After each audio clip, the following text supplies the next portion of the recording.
Hey everyone, and welcome back. We're going to be doing a deep dive today into e-commerce keywords. Ooh, Yeah, keywords. they're way more exciting than they sound. They really are. They can really make or break your success with your e-commerce business. Absolutely. I think what's so fascinating is a lot of businesses, when they start out with e-commerce, they focus so much on the product Right. and having this beautifully designed website. Making it look great, yeah. But then they kind of forget about the step of actually making sure people can find it. Yeah, it's like having an amazing store, Yeah, but it's tucked away in some little alleyway exactly. where no one's going to see it. Yeah, like no foot traffic equals no sales. Exactly. And that's where keywords come in. You can think of keywords like the signs Right. that point people to your digital storefront. Okay. But it's not just about using any keywords. Right. It's about understanding how people search, what words they use, and what they're really looking for. So it's understanding the system, Yeah. not trying to trick the system. Yeah, To exactly. Speak the customer's language. Precisely. Like, for example, let's say someone is looking for a cozy sweater for their dog. Okay. They're probably not typing in canine apparel Right. or dog clothes. They're more likely to be searching for something like warm sweater for small dogs or cute winter sweater for Chihuahua. So we're talking like longer, more specific phrases, long-tail keywords. Yes, exactly. Okay, I got it.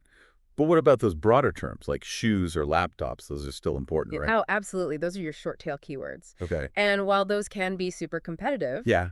they're still essential Okay. for casting that wide net and attracting a broad audience. Got it.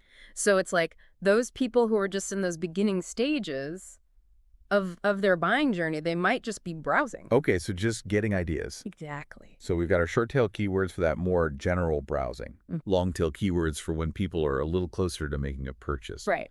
But how do we actually know which keywords to focus on? That is where keyword research comes in. Okay. Which is all about identifying the words and phrases that your target audience is actually using, understanding their search intent, and finding those opportunities where you can really stand out from the competition. So it's a little bit of detective work. Yeah, it's like a little bit of You got to gather clues. Exactly. You've got to analyze the evidence. Use our insights Yeah. to come up with a really good keyword strategy. Yes. So what are some of the tools or methods that we can use to kind of unearth these keyword gems? Well, there are some amazing tools out there that can help you to do just that and give you a really deep dive into the world of keywords. Okay. Things like SEMrush, Ahrefs, Moz. Okay. Even Google has their own keyword planner, All right. which can be really helpful. Yeah. So we can use these tools to kind of spy on our competitors a little bit, Absolutely, yeah. see what's working for them, Yeah. and then maybe find some of those opportunities that they've overlooked. Exactly. Competitive analysis is key for keyword research. It helps you to understand the landscape, Okay. see where you stand, and identify any low-hanging fruit that you can capitalize on. I like that low-hanging fruit. So, for example, Mhm. if you notice that a competitor is ranking really well for a specific long-tail keyword that you haven't even targeted yet, that could be a golden opportunity for you Okay. to create some targeted content and steal some of that traffic. I like it. Yeah. All right, so let's say we've done our keyword research. We have a great list. We've got our short-tail keywords. We've got our long-tail keywords. How do we actually use them on our website? Right. It can't just be a matter of like stuffing them Oh, yeah. into every nook and cranny. No. Keyword stuffing is a big no-no. Okay. Yeah, it might have worked like way back in the day, Right. but search engines are way smarter now. Yeah, they're on to us.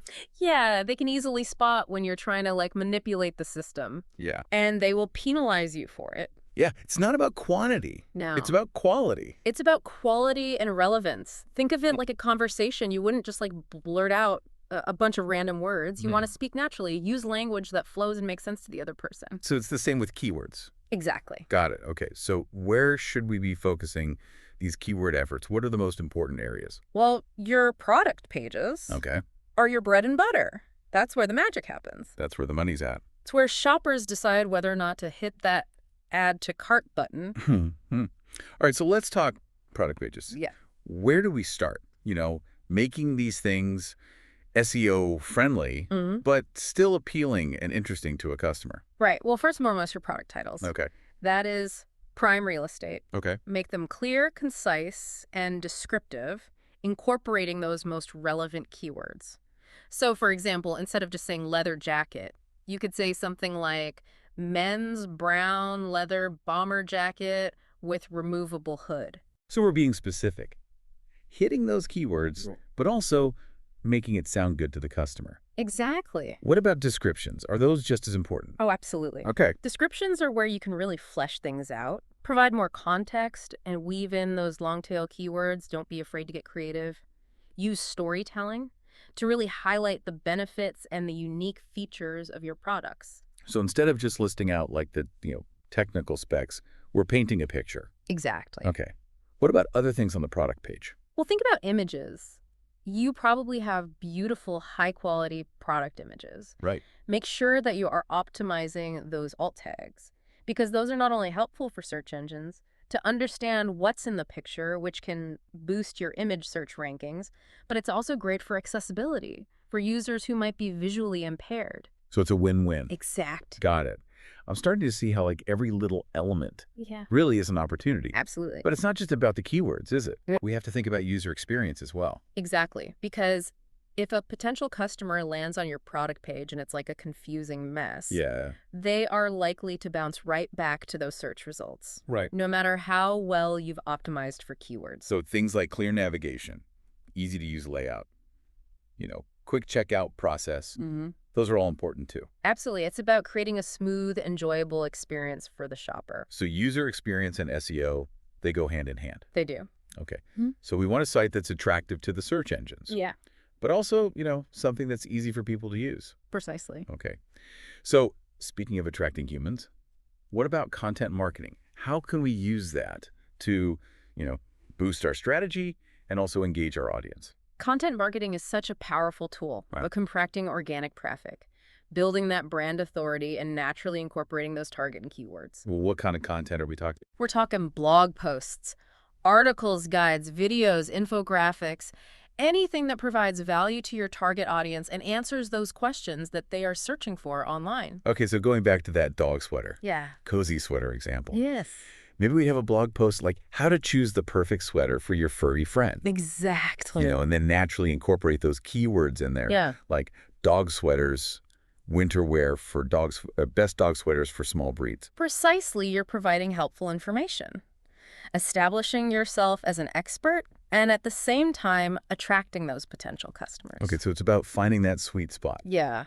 where SEO and valuable content, they intersect. Yeah. But we can't just create this amazing content and assume that people are going to magically find it. Yeah. How do we get it out there? That's where promotion and distribution come in. So you want to share your content on social media. You want to reach out to relevant influencers. Explore guest posting opportunities on other websites. The more you put it out there, the more likely it is to be seen. Okay. All of this is so insightful. I feel like I'm finally starting to see the big picture. Yeah. But how do we know if our keyword strategy is actually working? Is there any way to measure our success? Absolutely. You don't just set it and forget it. Right. You need to be tracking your progress, analyzing the data, and making adjustments along the way. Things like Google Analytics, Okay. Google Search Console. These are going to be your best friends. So we're putting our detective hat back on, Yes. digging into the data, Mm-hmm. seeing what's working, what's not. What are some of the key metrics that we should be paying attention to? Well, you want to track your website traffic, of course, seeing how many people are visiting your site and where they're coming from. Ah, But you want to go deeper than that. Look at your bounce rate, okay. which tells you how many people are leaving your site Right. after viewing only one page. So if we have a high bounce rate, that probably means we're not really meeting their expectations. Exactly. Like maybe the content's not relevant, maybe the page is loading too slow, maybe it's just difficult to use. Exactly. It's a sign that something needs to be tweaked. Okay. You also want to keep an eye on your conversion rates, which tells you how many visitors are actually making a purchase. Okay. So if your conversion rates are low, it might be time to reevaluate your keyword strategy Got it. or optimize your checkout process. So it's a constant cycle of, Yeah.